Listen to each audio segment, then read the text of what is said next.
Hello, and welcome to the first episode of the Presence Posse Presents for 2025. Yay! My version of Kermit the Frog. I have Bobby Cobb and Dr. Fred Blum with me, and I am Miriam Siegel, and we are going to be talking about presence and resilience. At least that's the plan. So I thought I'd start off because it was our illustrious Bobby Cobb who suggested the topic. Do you want to start by saying anything about why? Yes. I had an incident when I got onto Facebook on Thanksgiving Day. I was notified that my account had been hacked. It's been frozen, and I had to go through a very extensive procedure to get it back. And I went through that procedure, and I still don't have it back, although I've been told that the profile is still out there. So I'm still hoping that I can reclaim it. But I just noticed as I was going through that, comparing to several years ago, not that these are equal comparisons, but several years ago, I got a cancer diagnosis, and I spent 12 weeks lost in this epic storm of mental static, and I felt totally unresilient. And I think I've told that story on the podcast here, that a good friend of mine said, we're going to Arizona and we're going to hike up canyons for 2 weeks, and you're just going to be so exhausted. You're not going to be able to fret, which worked. And that was a very cool intervention.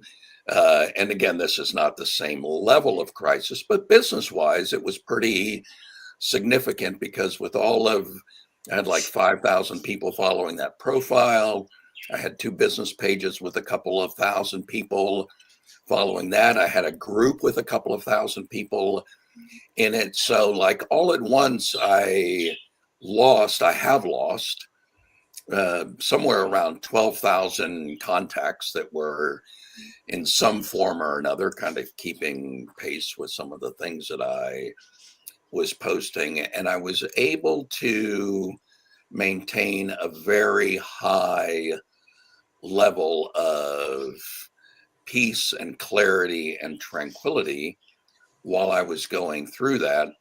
And I noticed that there were a couple of key differences that I think actually our ability to stay present and to stay in the moment is the driver of our resiliency. We talk a lot on this podcast that resilience is installed at the factory by the manufacturer, part of the original equipment. And that is, I believe, the truth. That is my experience. Yet, when I had that cancer diagnosis, I was just lost in the sea storm. This time I was able to kind of monitor things and actively tap into that resilience, which just allowed me to proceed. And I am still proceeding. I have not solved the problem yet, but, kept me present. I didn't get overwrought. I didn't have days of thinking, oh my God, I need a coping mechanism to help me get through this storm that's going on in my life. You could say it, Bobby. Sorry? You could say it. Shitstorm. And I lost contact with you guys for a period of 3 or 4 weeks, and I felt alone. But the entire time I was just able to kind of make space for whatever was arising. And, it was a very, very different experience. And again, I'm not making an apples to apples comparison, but just the difference of how lost we can get lost in the content of our experience versus being grounded in the being. And you can make anything a huge big deal, right? I mean, this could be a huge crisis for somebody if they're, not with the exact same circumstances, if that's the way they engage with it. So, you say they're not comparable. And I totally get that. But at the same time, you see people, if we say they're very non-resilient, for example, that the loss of a Facebook page could be, catastrophe. Well, and I can remember a couple of years ago when I was still like really embracing the things that we talk about on this show. I would lose my shit if I got bad service on a 1-800 number, tech support or Amazon or anybody. And after a while, I discovered that actually what I was doing was subconsciously, my mind was recognizing I was getting angry. I needed to vent, that I just needed to clear some of this stuff out. And my subconscious mind knew that, oh, he just needs to call a 1-800 customer service number. And randomly, that was one of the things that really popped up. Randomly, I would find myself just calling Amazon to get my 2 accounts that I have there linked up, or call Apple about something that was bugging me about the way my tech wasn't syncing properly. And I would ultimately lose my shit. And I would blow off and vent. And then after that, I would kind of enter a refractory period and go, okay, well, that problem is solved or it's not solved, but my head's clear. So, what's next? And, it was just like my body's way of offloading some of this tension that was building up in the pressure cooker. Hi, Rosalie. It's good to see Rosalie's along for the ride. Well, I'm going to chime in for a second here because this has me thinking about what we talk about. I think you've coined the phrase, Bobby, time travel. We've lost Bobby again. Oh no, we've lost absorbed Bobby. Into the brick wall. Where losing your account, or somebody hacking your account so you don't have access, or when Facebook is down, or this kind of thing, and people start going, and then all the comments come on Facebook and move over to another platform, try this, try that, but don't be on Facebook because Facebook is unreliable. Blah, blah, blah. And it's all about I'm gonna lose my business because my page is down. I'm gonna, all the catastrophizing and the future sort of future fear thoughts, and how we can get sort of wrapped up in those. And people can stay there for a very long time. We're talking, we've even talked about presence, but this idea of resilience, it's like, what if you didn't, because you were in a situation, Bobby, where it was okay, Facebook's down for a few hours, comes back up, we're all breathing again kind of thing for the people who kind of freak out about it. And then thinking about resilience, well, there isn't any particular thought about it because Facebook is down, it's back up, everybody breathes. In this case, you lose your account for a long time. And then we can start talking like really obviously and with intent about resilience, because you don't have access to your account, and how quickly do you bounce back? And the way I've learned it, there are sort of 3 levels of resilience, where, as you mentioned, we have the sort of inherent level of resilience. One could assume we're kind of born with a certain level. And then there's this kind of adaptive resilience. How do we learn to adapt to situations? Because there's something about bouncing back to something you're used to, from something you're used to. You've been through it before, or now you've had so many challenges, it's like, and then there's the new stuff, right? So how well do I adapt to this? How quickly do I adapt to this? And then I would venture to say there needs to be a level of presence in there. But even if you lose your shit, as you say, it's like, how quickly do you come back? Because you have an underlying experience of some sort of security and safety in the world. It's easy to come back to presence because essentially you're fine under it all. And then there's sort of like that. That's like the restored, once you've lost your shit, how to get back and how quickly do you get back? And then you have this sort of restored level. And I'm curious, I'm just going to mention it because my experience is that the more experience I have with challenges and bouncing back from challenges, the more resilient I get. So the easier it is for me to just kind of like, okay, storm today. Yeah. Whereas before I could lose my S a lot more. And I suspect, like, or I'm curious about that. If you have the impression that having gone through that sort of 12 weeks of your cancer scare, to put it that way, has changed your level of resilience, has done something with your level of resilience. Do you have any thoughts about that? I haven't really thought about it, but thinking about it now, I would say that what that has made me is just more familiar with the fact that it is always there, and that it can be covered up, it can be veiled, and it gets veiled by time traveling, it gets veiled by debilitating thought loops that just spinning. Oh my God, woe is me, what's going to happen? And then in that case, it took some extreme effort to get back into the zone again.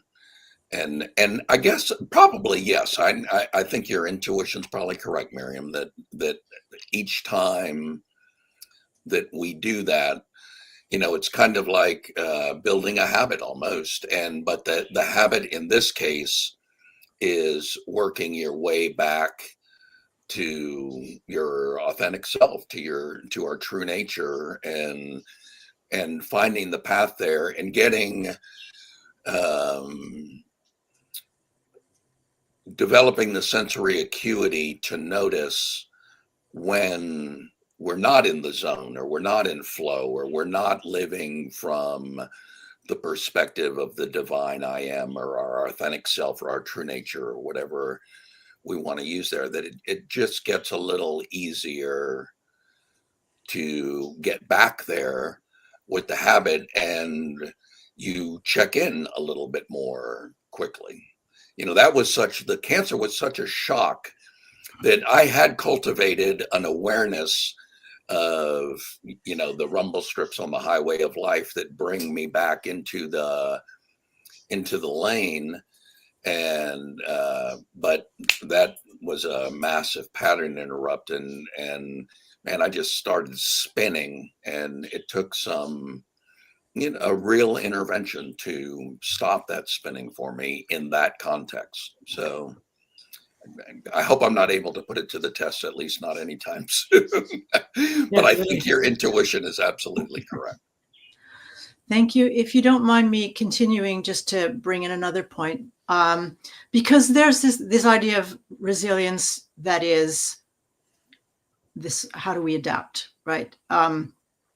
Or restore a kind of homeostasis or something like that, where some people, or at least for a certain amount of time, and I can certainly ascribe to this, when we get knocked down too many times in too big a way, like we don't have the resources to deal with a figurative sledgehammer to the head really often, then we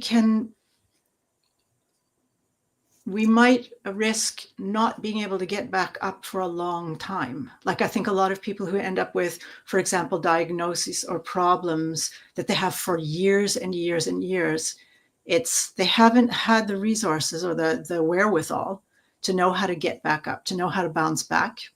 And so they stay down. Or I did have this happen to me where just as I was getting back up, I got knocked down again. And then just as I was getting back up, I got knocked down again. And then it's kind of like, I'm never going to be able to get out of this. It's like I started to have that sort of thought pattern in my head. It's like, well, there's just no point anymore. And just staying in that sort of rut. And what I hear you describing is your ability to not do that. Like you had your 12 weeks of spinning, and it was a big deal. Like I think a lot of people would agree with me on that. It's a big deal. So, but the ability to bounce back up after that.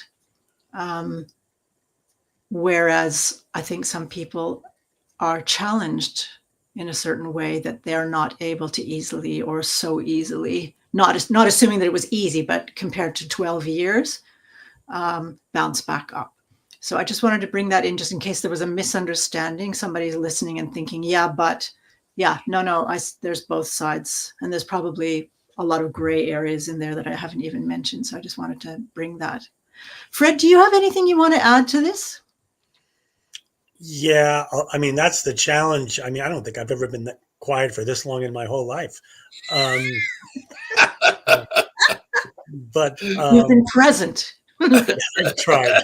And the challenge of being, waiting this long to speak is I've had about 600 ideas run through my head. I mean, we're talking about the brain, and yeah, like any other habit in life, the more you practice it, the better you get at it. So if you practice being resilient, and that could come in so many different forms, like being emotionally resilient, being physically resilient, being behaviorally resilient or flexible, so the brain learns those patterns and just gets better at them like any other skill. There's this idea of energy. I actually just remembered before that I led a workshop for AT&T years, almost 8 or 9 years ago, called Stress and Resilience. And I came up with a definition for stress that was something Miriam said, which is the stress is not having enough either real or perceived energy to accomplish or to get through whatever it is that you're faced with. So if you tell me you have to go and pick up that box over there, it weighs 100 pounds, and I don't think I can do that, meaning I talked about energy in this program, and there are 5 different types of energy: life force, emotion, lower mind, upper mind, soul, or at least that's the way I break it down. And so let's say picking up the box requires life force, like physical energy. And I don't perceive that I have enough energy to lift that box. I'm going to experience that as stress. You see, there's a demand being asked on me, placed on me, that I don't feel like I can fulfill. And it could be the same thing, for example, with illness. On lots of levels, obviously, lots of different energy types. But if I find out that I'm sick with whatever kind of diagnosis, and I don't believe I have the physical resilience, the physical energy to heal myself, that's going to be a big problem, right? Or if my body doesn't experience that it has the level of energy that it needs, specifically life force or biological energy. So each type of energy has a different application in life. Emotional energy is like drive to get you up out of your chair to make a change. Lower mental is the ability to make clear decisions, like this, not that. Upper mental is big picture, like the whole is greater than the sum of its parts, your vision, your values, that kind of thing. And soul energy is what we might call true self or true nature. It's your true identity. And so each one of these energies plays a different role in the resilience process. So it depends on what the source of stress is. And then, do we have sufficient energy in any of these particular domains to be able to draw on it as necessary? So resilience, by the way, the other definition is simply the perception of having sufficient energy of whatever type you need to, get through some particular challenge, and in fact, an abundance of energy, which is what we call energy rich. So it's not just, I'm going to be able to get through this, but imagine facing a challenge and just going, I got this. Yeah. And I'll shut up there for a minute. No. You don't have to. Didn't expect that, did you? You'd bring up a point that I've sort of reflected on before the talk, and that is this, I guess I would call it confidence. Maybe self-confidence is a better way of putting it. The idea that I can do this. So so if I'm when you bring up the example of a 100-pound box that I'm going to lift, and my attitude is, or my belief is, I can do that. That might have a direct bearing on whether or not I actually succeed or not. I'm going to bring up an example. We did an exercise like years ago before most people were born. I did it at school, at university, and we were to convince another person to do what we wanted. And the idea was, I want to go to this restaurant, and the other person is, I want to go to that restaurant. So we don't agree. And we could physically move each other. So it's like, I'm going to push you in the direction you want you to go. And I had just decided that, no, we're going to my restaurant. It was a slippery floor. We're in our socks. The person who was with me was strong, way stronger than me, physically, like more robust than me. She could not move me at all. At all. And I was actually fascinated by that because I wasn't doing anything. I just knew we were not going anywhere other than my restaurant. And I just knew it. But when we got to switching roles and I was supposed to bring her, I just dragged her along. She was way bigger than me. So it had something to do with not a head belief only, but an understanding, I would say, like a true self-understanding that. Well, I would call that an embodiment. Yeah, that's a good way to put it as well. Yeah.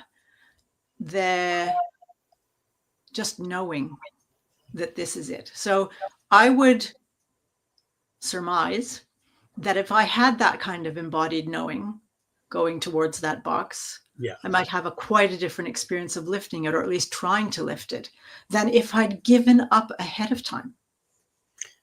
Well, something you remind me of, I mean, sort of in what you were saying, is that resilience also could be, not just I can lift it, but I can, like say, when put it on a shelf or something, I can find a way to get it up there. So maybe that means I get help. Yeah. So it's not, like it's part of resilience, and maybe this would be upper mental energy, is the knowing that there are always possibilities.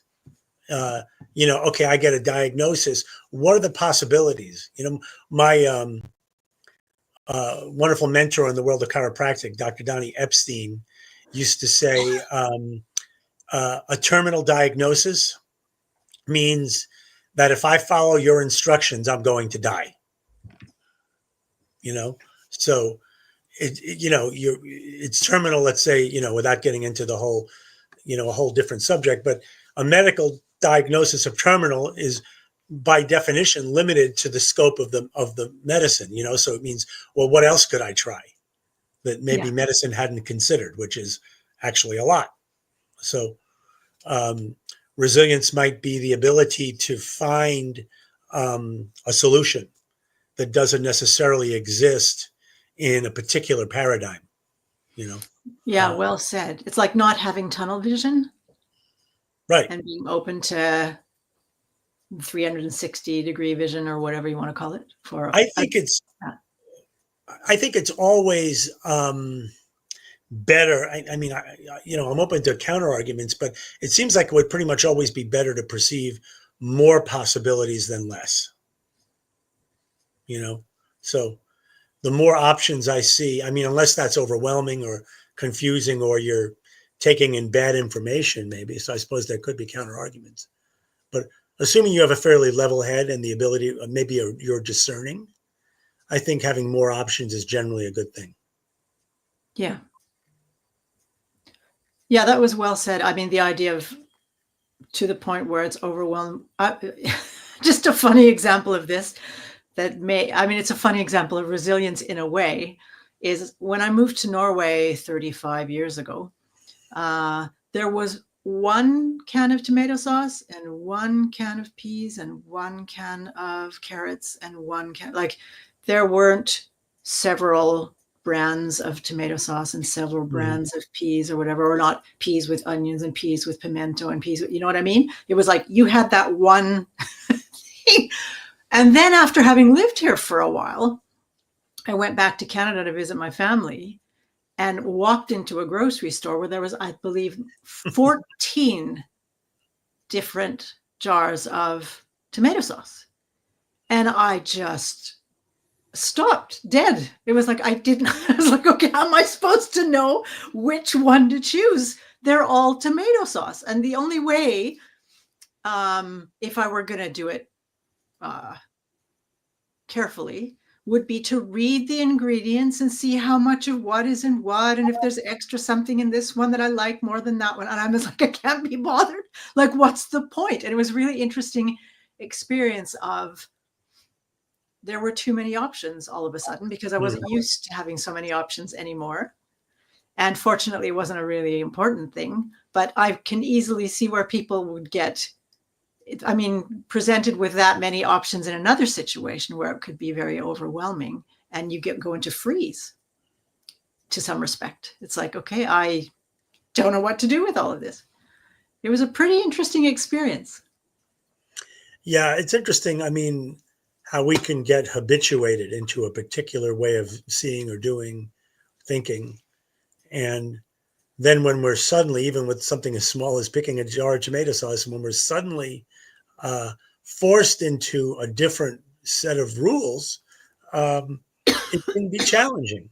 And again, just another way in looking at resilience is, how quickly can I adapt to that new environment? You know, how quick can I turn it into a game? I think the ability to gamify things is probably a strong correlation with resilience. You know, I mean, whatever, it could be even a really serious challenge. And we could say, how can I make this a game? Absolutely. Because with the game, there's no resistance, really. Yeah. And then with a game, there's the imagination, and then we open to however many possibilities we can think of, and even other people can think of. That's what brainstorming is so great about. Right. It's like, okay, I never would have thought of that, but it came from somebody else, and that's a really cool idea. That might work, whereas I may not have come up with it. In expressive arts therapy, which is a psychotherapy branch that I do a lot, we gamify most everything. Like, everything is supposed to, it's play, because this sort of overwhelming fear just has us, we put ourselves in a box and we can't see, because we're looking for the way out. Well, but that's the nature of fight or flight, right? I mean, you have to narrow your options, because you just haven't got time. So you've got to be able to make quick decisions, and the fewer options you perceive, you know, how do I escape? How do I survive? Because that's what your nervous system is saying, even if, you know, it's really just 14 jars of sauce. You know, I don't think you went into fight or flight over it necessarily. No, but it was a very interesting experience of, I have no idea which one is the one I would choose. But it's an important point, because I mean, even in the idea of fight and flight, you don't need, like, your biology knows that, okay, if I have to run, I don't need to talk. So we're just going to shut off that part of our brain, Broca's area of our brain, because we don't need to talk, and make sure that our limbs work properly so that we can run. Right? So that's your body taking energy from the higher brain because of this fight or flight response. And so in other words, from upper mental function, what I call, into life force. So it's literally, so you need the energy to survive as primary over the energy to go, oh, that's a lovely color, you know. That's a lovely color on the axe that you're about to hit me with, you know. There's actually a beautiful story, swinging it back to presence for a moment, of a Zen master who's walking along in, you know, India or wherever it may be, and he sees a tiger walking, you know, coming towards him that looks hungry. So he quickly runs, finds himself on the edge of a cliff, has no choice but to jump. And he's able to grab this branch just as he's falling, and he's hanging from this branch, and he looks below and he sees another hungry tiger circling, waiting for him to fall, and the other one up above, waiting for him to climb up. And in that moment of impossible choice, he notices a strawberry hanging from the vine near his branch. And he thinks to himself, oh, how beautiful. Because in this moment, in that moment, there was only the strawberry and not, as Bobby would say, a future, terrifying future to focus on. Because I do think there's something about the presence that seems to solve this problem once and for all. What do you think, Bobby? You've been quiet for a while. Yeah, well, I kind of feel like repeating what you said earlier, that 6,000 things have flashed through my head as we've been talking about this. I did see, I think it was a TED Talk, and I haven't been able to re-find it again when it occurred to me to start to do some research and to try to verify what this guy said. But, I've talked a lot in the past about it's just our access to resources, and that as our stress levels increase, our access to resources decrease. And if we get stressed enough, ultimately we can really only do those things that we know how to do so well that we could do them in the dark or almost do them in our sleep. And this guy on the TED Talk was saying that actually, when the sympathetic nervous system kicks in, our brain reroutes blood supply, blood flow from the neocortex back to more of the amygdala, the lizard brain kind of thing, so that all of those survival instincts are lit up and wide awake. And you have to be very present to be that Zen master and notice the strawberry, because it's cutting out all of the multiple choice things and all of our ability to be creative and to brainstorm, and focusing only on what needs to happen right now for us to survive this moment. And it kind of confirmed what I sort of metaphorically had been saying for a number of years, which is the reason I'm excited to find that research. But, just thinking about the fact that to the degree that we are expressing or experiencing stress in the moment, and the closer that we get to flipping the switch onto fight or flight, the less resources that we have available.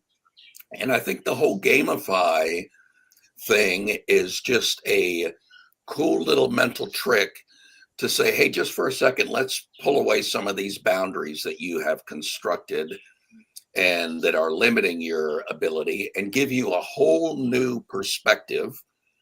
And let's just make it a game, and let's just play around with what are other options.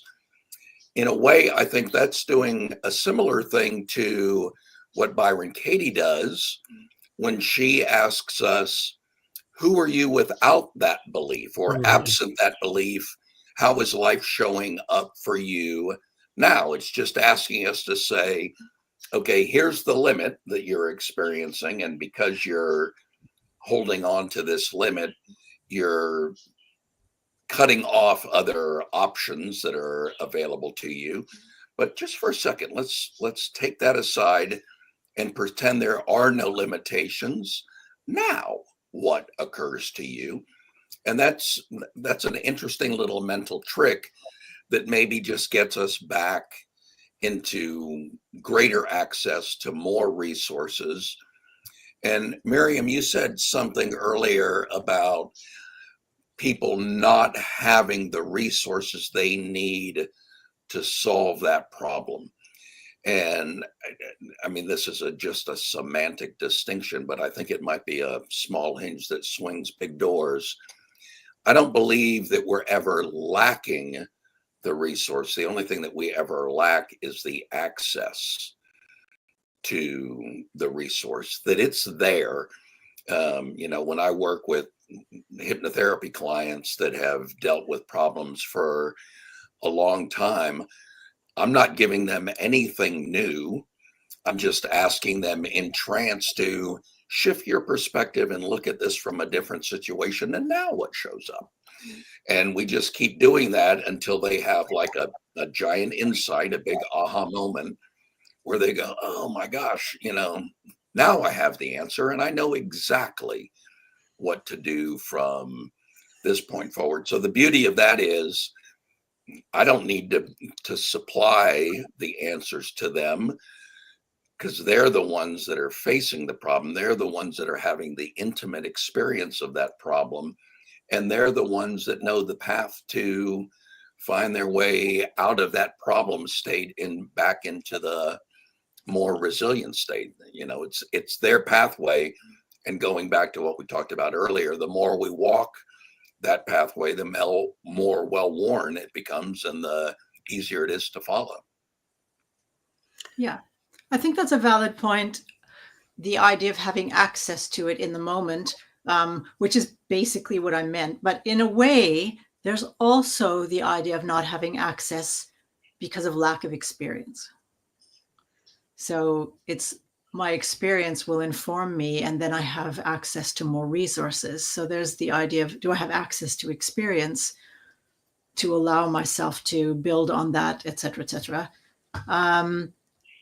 But yeah, generally speaking, anything that shuts us down cuts us off from potentially a lot of information. One of the things you mentioned was, or I heard you talking a little bit about what if, I think it was you, what if, that I'll call what if scenarios. Just looking at Rosalie's comment. The family was not pro-aging, and it was interesting to see that perspective outcome. Oh dear. Yeah. So there's the idea of what if, and when I work with clients, especially the ones who have some anxiety, there will be this what if scenario thinking. So yeah, but what if, and it's usually the what if it goes wrong, right? What if catastrophe happens? What if that kind of thing? And turning that on its head to what if, and then what's the success, right? What's it feel like if it actually works? And it's interesting to see how many people will fight that game. Mm-hmm. Because they're so invested in the catastrophe that they don't necessarily, or they're not used to, I'll put it that way, they're not used to making room for the possibility that things can go not only to plan, but even better than you could have imagined, right? So let's start with imagination, and then start walking the imagined path and see what actually happens. And generally speaking, really good things can happen. But the idea of what if being turned into a possibilities game instead of a catastrophe game can make a huge difference. But I'm also reminded of when I was at university, we read The Prime of Miss Jean Brodie. Have you guys ever heard of that? Seems like I've heard of that it at some point. Okay. There was a scene. So it's a girls' school, a school for girls. And at one point, the school catches on fire. And I will paraphrase everything because I don't remember exactly. But the school caught on fire, and the girls have to get out of the school. And one girl, the example of it, she was described as like running willy-nilly. She didn't find the exit. And she was the one who had been told she was stupid, that she couldn't do much, that she didn't have the wherewithal, the answers. And she was treated very badly. And she was the one of the description was running willy-nilly. And how many of us have experienced being placed into this kind of cubicle of an identity that we buy into because we've heard it so many times. And it does something to our ability to cope with challenges and our resilience then when we buy into it. Because the understanding was she had been told she was stupid so many times, she didn't see the exit. Yeah, I mean, again, there's a lot that you said in there that I had thoughts about. I'll see if I can. Um, the one thing that you brought up a few moments ago, or the way I see it, is the idea of perceived risk. Um, like, what's the danger? What's at risk? What are we going to lose? What harm can come to me? Whatever. Um, and a lot of that, again, coming back to presence, is this idea that the ego, which to me, I'm making the simple distinction between ego and true self, ego and presence, really. And the ego always has something to lose, always senses some potential, negative outcome, because we created egos for the purpose of survival. And so that's its bias towards, what is the perceived danger here? What do I have to avoid? Whatever it may be. And so, while we're never going to really be able to avoid all perceived risk, that's just part of being a human.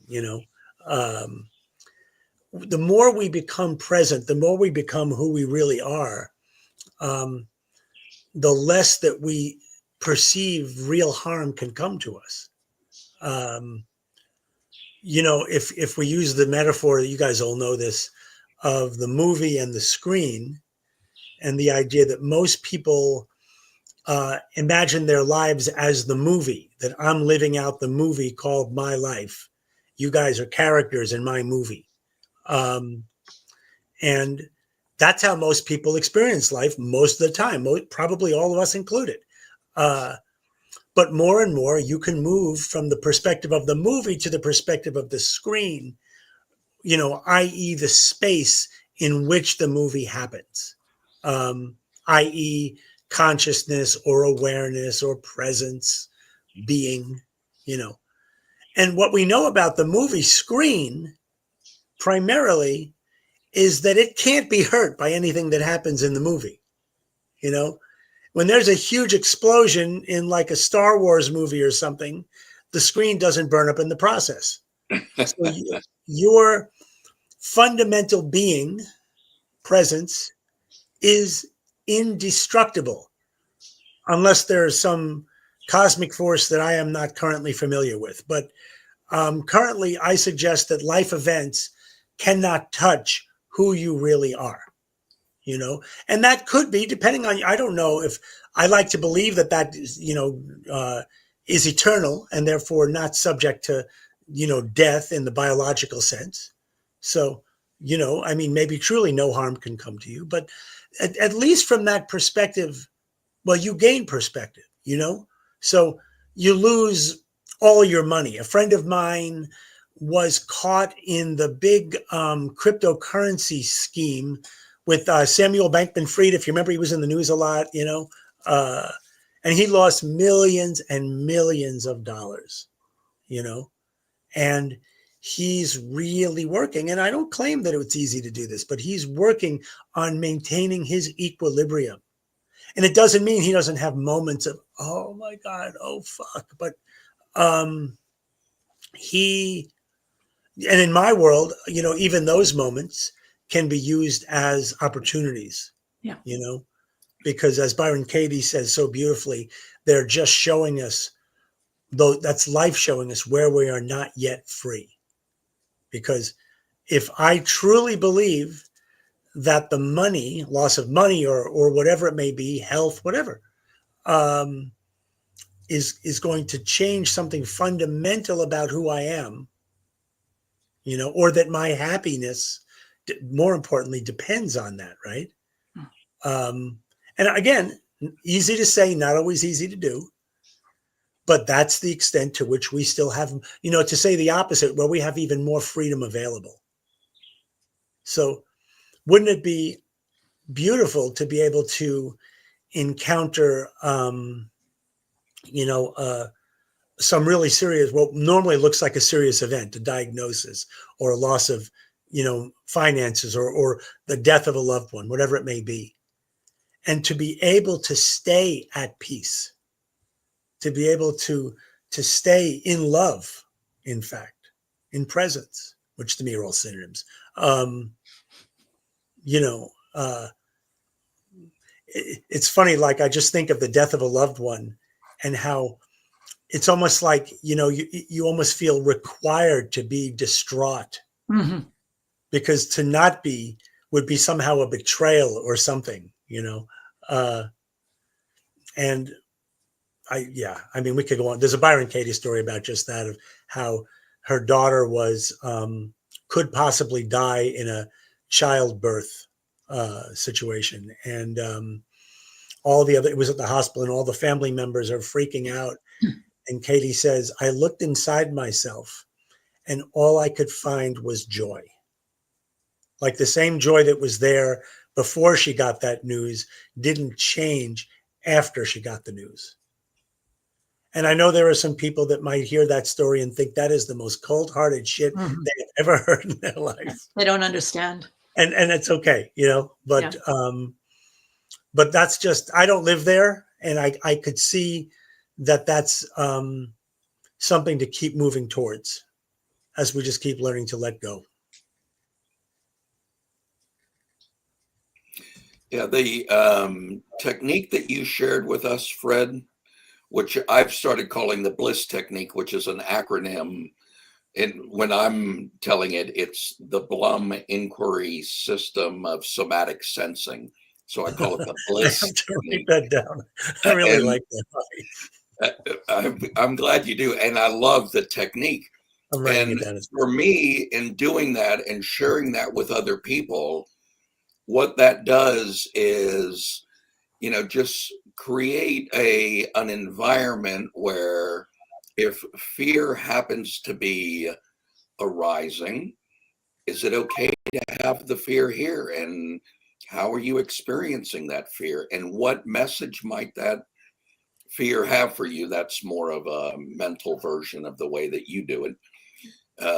But it's a great perspective shifter as well. And I just find that every time we use any of these tools to help us shift perspective, that brings with it the possibility of creating some space between the screen and the movie that's on the screen. Mm-hmm. And in that space and in that realization that beneath all of the explosions that are happening out in space, there is a screen, or you could use the atmosphere, the clouds and the storm and the snow and the gale force winds.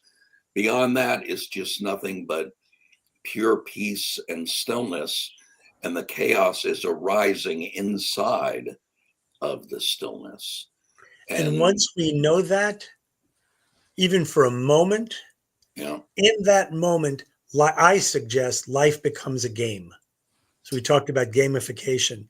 The moment I know that my true happiness or well-being, or from the ego perspective, my worthiness, is not dependent on some external outcome or external circumstance, I'm good, and now I can play. Now I can make up life any way I want. I can know that I have the choice to give any meaning to that event that I choose to give it. I get to choose what winning and losing look like. So what more do we want than that? How much more fun can life be? Yeah, That's it. It's beautiful. And that space and recognizing the difference, I think, we could say the key to resilience is mastering the inner game and knowing what's going on inside of us.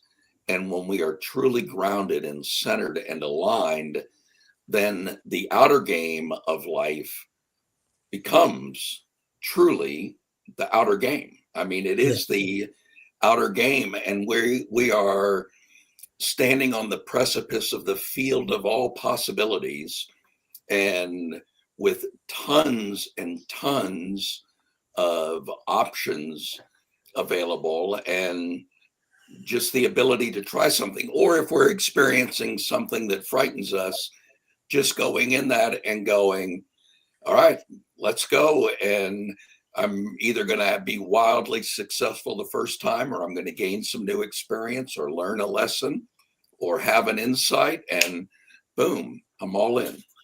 And, it creates almost a sense of fearlessness within us, which that stuff just makes our inner experience a lot calmer, more like the screen or more like the atmosphere, the calmness on which all of the story unfolds. I'm going to jump in for a moment and bring a little bit of a different aspect in, okay. or I don't know if it's a different aspect, but an aspect. When we watch the movie. So for those of us who watch movies and get involved in the movies, so somebody's being shot at, or that's, plane's going to crash, and we're like, or sometimes, like for me, sometimes I'll be, don't go in there. Talk to the television. And it's part of the fun of watching a movie too, I think, is sort of becoming involved in it, as long as we don't take it as real. But there is that sort of can be an emotional response to a movie or to a program or to someone relaying a story, an experience they've had or whatever, where we do have some sort of, maybe call it a mirror neuron empathetic kind of response. And my experience is that very often, if that response is respected, so if the person who is if there's another person there who's able to be with the response rather than judge the response, that allows resilience to build. So not rejecting that response, but actually being with it, allowing it to be there. We did a show, I don't know, must have been 2 years ago or something. I don't remember exactly when we did it, about You're Not Broken. And I remember thinking a lot about it. And I've had some of my own experience as well, where I hear people say, I'm broken. And the last thing I need to say to those people is, you're not broken, because they feel broken. They just can't hear it. They don't understand. And the thing is, if they feel broken and they believe their feelings are how it is, then my saying you're not broken is a head response. It's not meeting them where they are. And that can shut someone down. I mean, they will very often, when we're not met, one of the responses we can have is to shut down. That does not invite resilience, right? So the idea that recognizing that we can have an emotional response to a movie and be met in that, like maybe we laugh at something and somebody who's watching the movie with us laughs as well, for example, that can feel really good. Or when we're like, and the other person's going, as well, or respects us in that. It's like, well, it doesn't scare me, but I see that you're scared and that's fine. That can help us stay present to our experience rather than feel the need to put on a mask or be like the person I described in the Miss Jean Brodie, running willy-nilly because she's been told she's stupid again and again and again. So for those people, because we're talking a little bit about, or a lot actually, about presence and being able to stay present and the joy and the kinds of things that opens.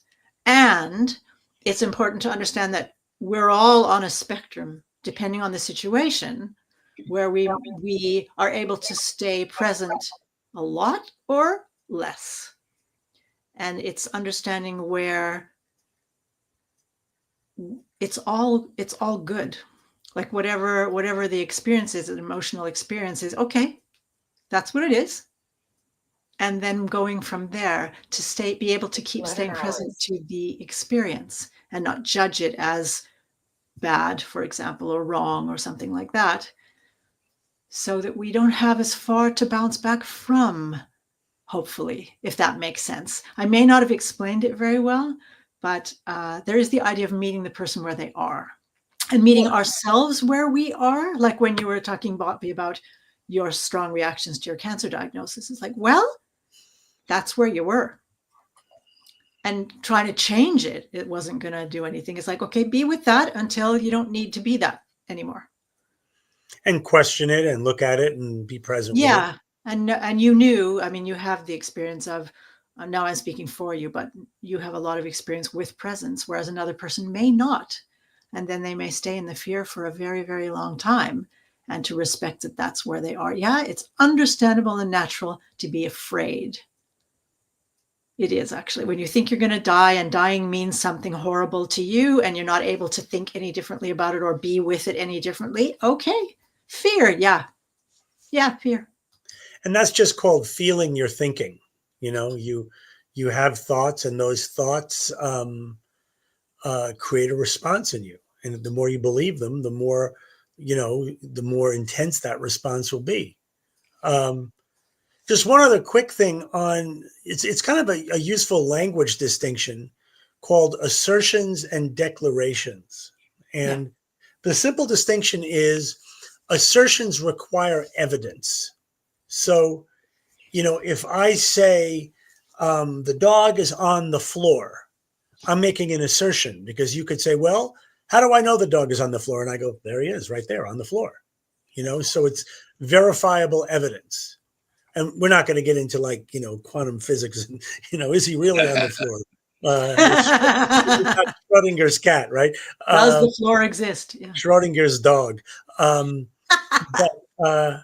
So we're just going to leave it at, in the material world for a moment. Now, a declaration is a statement of creation. That's a beautiful dog. Okay. See, now there's no real evidence for beautiful. I mean, people could argue, that, there's something objective about it. But again, I'm going to keep it simple. So a declaration is a statement of creation. Now, where people get into trouble is when they confuse the two.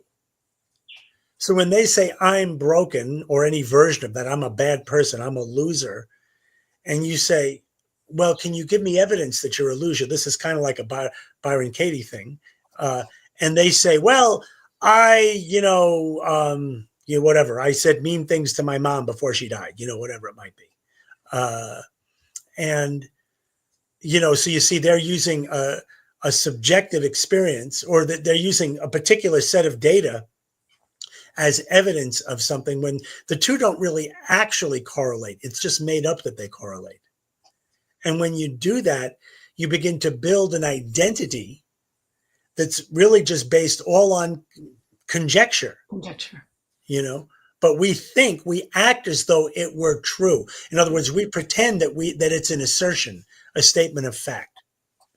And sometimes actually even people beginning to recognize the difference between those two can be very helpful in beginning to sort that out, because you see, oh, okay. At the very least, because sometimes even when you see this clear, oh, this is all made up, it still can be difficult to let it go. Yeah. And then we just begin to see, how attached am I to, but even that, oh, I'm really attached to this idea of being a loser. When I even think of letting it go, I feel panic or anger or something. Oh, well, that's interesting. I wonder what's going on there. So, how far down the rabbit hole are you willing to go? Yeah. And not acknowledging that there are people who need help getting out of the rabbit hole if they're in a rabbit hole. Or like Robbie, when you describe asking people questions, it's a kind of a guiding them to find that the resources that they have, because on their own, they haven't found them. So just bringing that in, all of the things that we're talking about, resilience is like a muscle, just like presence is a muscle. If we put it that way, it can be trained, it can be strengthened.